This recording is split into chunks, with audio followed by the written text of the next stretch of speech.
Welcome to the VCU School of Nursing. We are so glad you are choosing to start, continue, or explore an education with us. You may already know why you became or are becoming a nurse.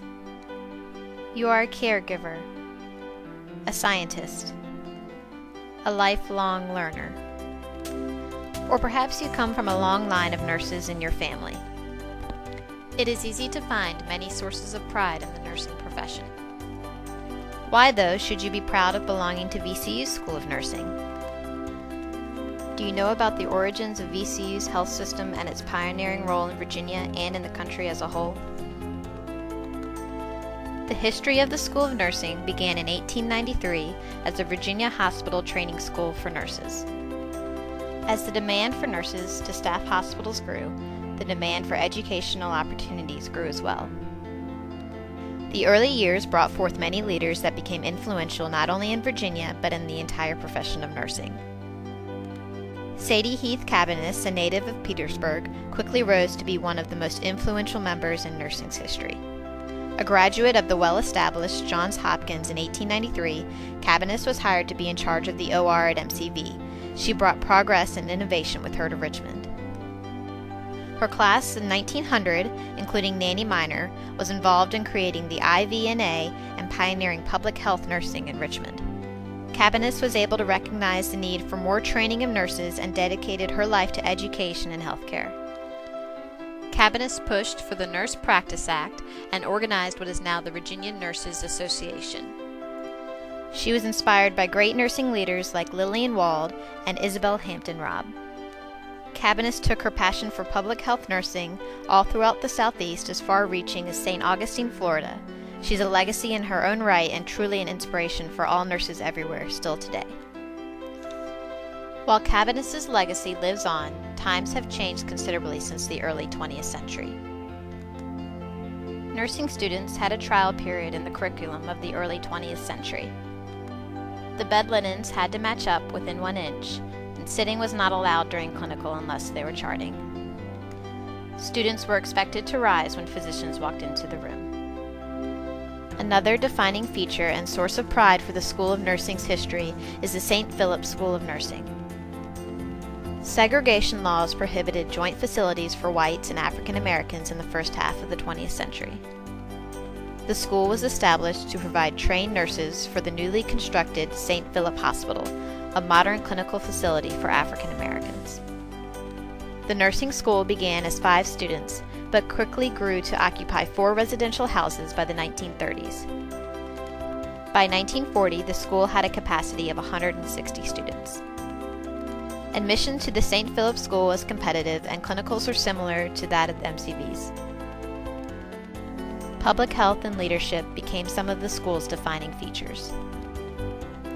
MCV admitted its first black student in 1957.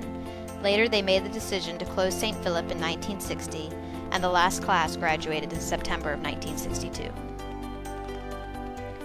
Chapters of alumni were formed throughout the country, and regular meetings take place during homecoming celebrations in Richmond. The school educated many pioneers of nursing on all levels, local, state, and national. VCU is proud to include the St. Philip School of Nursing legacy as an integral part of its history.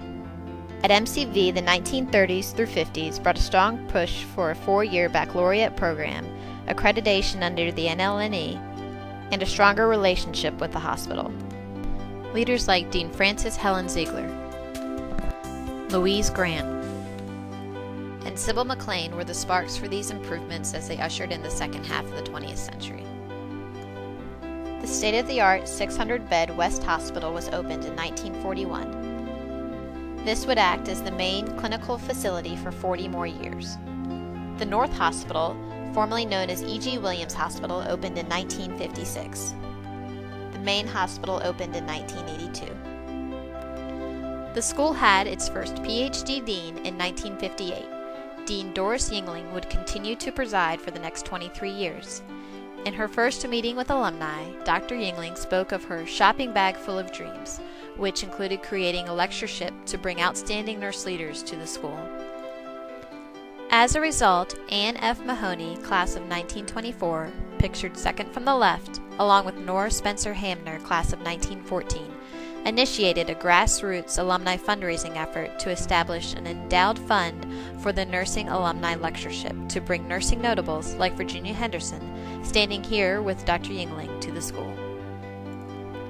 Cabaniss Hall was renovated in 1961 to hold dorm and faculty office space.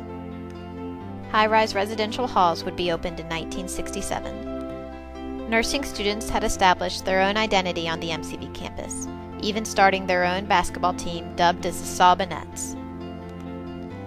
In 1968, VCU was created by combining Richmond Professional Institute and MCV. Bringing diversity to the profession, male students were first admitted in 1971. The 60s and 70s also brought the first master's programs and nurse practitioner graduates. The importance of nursing research was growing, and VCU rapidly became a leader. In 1980, the master's program in Nursing Services Administration was one of 9 in the entire country. In 1983, VCU School of Nursing was chosen as one of 3 sites in the country to be part of the Executive Nurse Leadership Forum. The school continued to grow and evolve throughout the latter half of the 20th century. Dean Nancy Langston started her deanship at VCU in 1991. At the time, she was still expecting another career move in her future, but she has committed herself to leading VCU throughout the last 2 decades. The current building opened its doors in March of 2007. It ushered in a new era for the School of Nursing. The Clinical Learning Center and research facilities are state-of-the-art and some of the best that the country has to offer. The school currently educates over 1,000 students and employs over 40 full-time faculty members. The School of Nursing has also been highly ranked in research funding from the NIH. You will have the opportunity to learn at the VCU Health System's Critical Care Hospital, which opened in the fall of 2008. VCU is the region's only Level 1 trauma center, and the hospital earned magnet status in 2006 for being an excellent place for working nurse professionals. We appreciate your interest and commitment to VCU School of Nursing. We hope this presentation gave you a little insight on where we have been, where we are, and we leave it to you to take us where we are going next.